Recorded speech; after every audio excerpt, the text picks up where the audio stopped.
Salam Swastiastu, Namo Buddhaya, salam kebajikan. Perkenalkan, nama saya Triwahini dari pembicara pertama, yaitu mendukung pada mosi perdebatan kali ini. Baik dari diri Thomas serta teman-teman berpikir kritis lainnya, saya akan mulai argumen dalam hitungan 3, 2, 1. Dan jadi terhormat, seperti yang telah disampaikan, seperti yang telah kita ketahui bahwa kami dari tim Pro sangat mendukung pada mosi perdebatan kali ini. Yang mana mosi perdebatan kali ini tentunya berkaitan dengan ekonomi kreatif itu sendiri. Dan jadi terhormat ketahui bahwa ekonomi kreatif berbasis budaya melibatkan pemanfaatan elemen-elemen budaya lokal seperti seni tradisional, kerajinan, budaya, musik, tarian dan berbagai bentuk ekspresi lainnya. Dan juga fokus pada pelestarian warisan budaya berarti menjaga dan mempromosikan nilai, makna dan keaslian dari elemen-elemen tersebut tanpa harus menyesuaikan secara berlebihan untuk memenuhi tuntunan pasar itu sendiri. Sedangkan kelangsungan komersial industri kreatif pada umumnya juga bertujuan untuk menciptakan produk yang memiliki nilai ekonomis tinggi.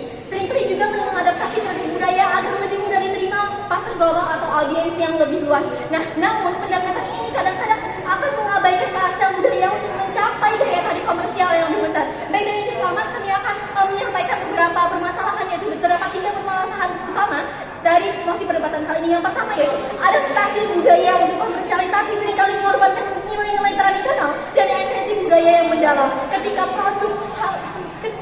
produk budaya hanya diubah agar lebih mudah diterima oleh pasar yang lebih luas, aspek-aspek penting seperti makna simbolis, spiritualisasi, dan tradisi yang melekat pada budaya tersebut bisa teredukasi dan jeroman. Lalu permasalahan yang kedua dan jeroman, adaptasi budaya untuk menarik audiens global seringkali mengarah pada homogenisasi, di mana aspek-aspek budaya yang harus diubah agar lebih universal dan mudah diterima oleh berbagai pasar itu sendiri. Dan ini tentunya menyebabkan keragaman budaya global menjadi semakin sempit dan jeroman. Karena apa? Karena hanya unsur-unsur budaya yang paling variabel yang dipertahankan, sedangkan aspek-aspek unik dan lokal dari budaya tersebut dikesampingkan. Lalu permasalahan ketiga yaitu permasalahan yang terakhir. Ketika budaya hanya dilihat dari sudut pandang komersial, tetapi juga ada risiko hilangnya elemen-elemen budaya yang tidak dianggap menguntungkan atau menarik bagi pasar global itu sendiri. Dan ini berarti bahwa tradisi ritual atau bentuk seni bisa menghilangkan seiring waktu. Karena apa? Karena mereka tidak dianggap relevan secara ekonomi pada akhirnya. Lalu kalau masih pada argumen kami terdapat 3 argumen. Yang pertama yaitu nilai unik dan keaslian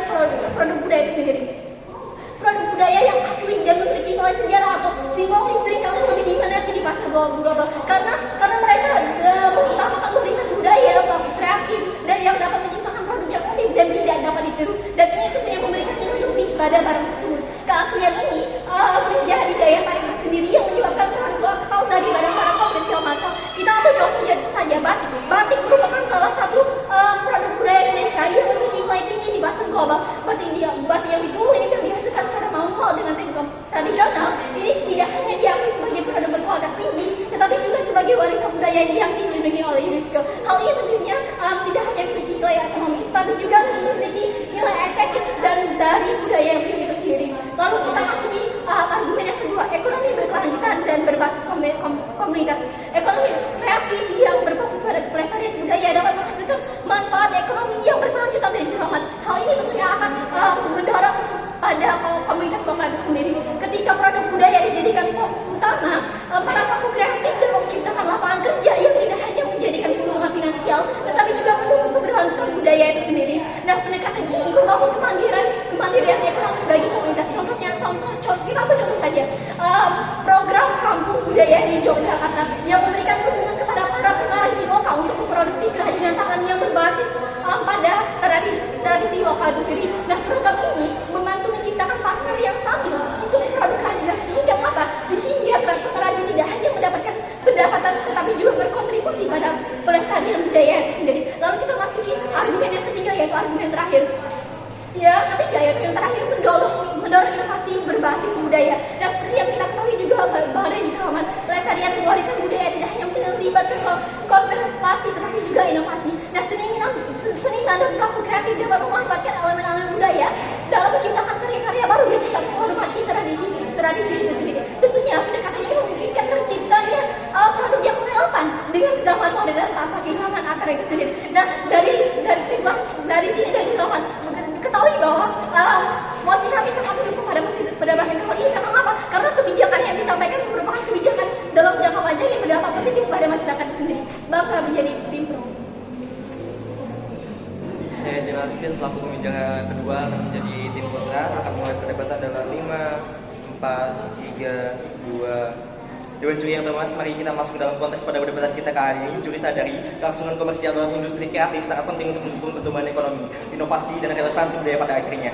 Meskipun pelestarian warisan budaya adalah hal yang penting, pendekatan yang terlalu fokus pada pelestarian dapat menghambat kemampuan industri kreatif untuk beradaptasi dengan perubahan.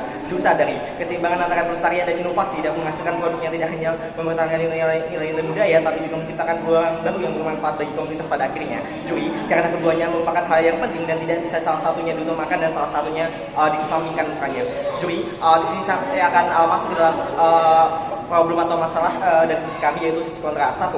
Mengutamakan pelestarian budaya dapat menyebabkan pengabaian terhadap potensi pasar global. Juri sadari, dalam ekonomi yang semakin terhubung, produk yang dapat menarik perhatian audiens internasional dapat memberikan keuntungan besar bagi komunitas lokal. Juri, fokus yang terlalu kuat pada warisan budaya dapat menghalangi peluang ini pada akhirnya. Tapi yang kedua, mengutamakan warisan budaya di atas kelangsungan komersial dapat mengakibatkan stagnasi ekonomi dalam industri kreatif. Tanpa adanya dukungan ekonomi yang kuat dari produksi komersial misalnya, para pelaku kreatif mungkin mengalami kesulitan dalam mempertahankan usaha mereka yang pada gilirannya dapat berdampak negatif dan pelestarian budaya itu sendiri pada akhirnya. Tapi juri, mari masuk ke dalam respon kami terhadap tim pemerintah. Juri sadari, tim pemerintah dari tadi mendorong bahwasanya ketika mereka mendukung mosi ini, mereka akan dapat mendorong inovasi berbasis budaya. Juri sadari, ini tidak akan bisa dicapai dari sisi pemerintah karena inovasi dalam industri kreatif seringkali membutuhkan fleksibilitas untuk beradaptasi dengan perubahan selera pasar misalnya. Juri sadari, terlalu fokus pada pelestarian budaya dapat membatasi kemampuan pelaku kreatif untuk bereksperimen dan menciptakan produk baru yang relevan dengan zaman.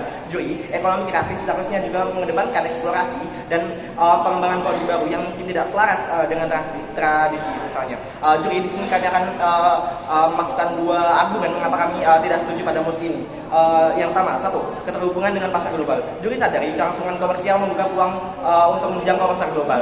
Juri, produk yang berhasil menarik perhatian konsumen internasional dapat membantu mendanai proyek-proyek pelestarian budaya. Ketika produk lokal mendapatkan pengakuan global, ini menciptakan lebih banyak peluang bagi pelaku kreatif untuk berinvestasi dalam pelestarian dan pengembangan budaya mereka pada akhirnya. Contoh, merek makanan dan minuman yang membangun rasa lokal dan presentasi modern, seperti kopi dan teh misalnya, yang disajikan dengan cara yang inovatif dapat menarik perhatian pasar internasional sehingga mendukung keberlanjutan produk lokal pada akhirnya. Tapi yang kedua, yaitu mendorong pertumbuhan lokal. Juri sadari, kelangsungan komersial dalam industri kreatif berfungsi sebagai pendorong utama pertumbuhan ekonomi. Ketika produk budaya dipasarkan secara komersial, hal ini tidak hanya menciptakan lapangan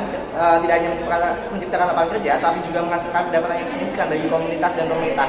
Juri, dengan demikian, mengutamakan pelestarian budaya tanpa memperhatikan kelangsungan komersial dapat menghambat potensi pertumbuhan ekonomi yang lebih besar pada akhirnya. Contoh, industri pariwisata yang sukses seringkali bergantung pada produk budaya seperti festival dan kerajinan tangan. Ketika komersialisasi dikelola dengan baik, ini dapat meningkatkan kunjungan wisatawan dan menghasilkan pendapatan yang substansial untuk masyarakat lokal pada akhirnya. Juri, bahkan dalam worst case kami atau skenario terburuk kami, mungkin budaya akan sedikit kehilangan nilai uniknya, akan tapi ini akan menciptakan identitas budaya yang dinamis karena budaya bukanlah entitas statis, ia terus berkembang seiring waktu. Juri sadari, mengutamakan kelangsungan komersial memungkinkan budaya untuk beradaptasi dan berubah sesuai dengan kebutuhan zaman. Produk baru yang muncul dari perpaduan antara tradisi dan inovasi dapat menciptakan identitas budaya yang dinamis dan relevan pada akhirnya. Akan tetapi juri, masuk ke dalam skenario terbaik kami, kelangsungan komersial dalam industri kreatif berfungsi sebagai pendorong utama dalam pertumbuhan ekonomi pada akhirnya. Ketika produk budaya dipasarkan secara komersial, hal ini tidak hanya menciptakan lapangan kerja, tapi juga menghasilkan pendapatan yang signifikan bagi komunitas dan pemerintah pada akhirnya. Dan dengan ini oposisi menang. Terima kasih. Baiklah, saya Elena Karis sebagai pembicara ketiga akan menyampaikan kesimpulan dari hasil perdebatan kali ini. Yang mana mosi kita kali ini adalah ekonomi kreatif dalam warisan budaya harus diutamakan daripada kelangsungan komersial pada industri kreatif.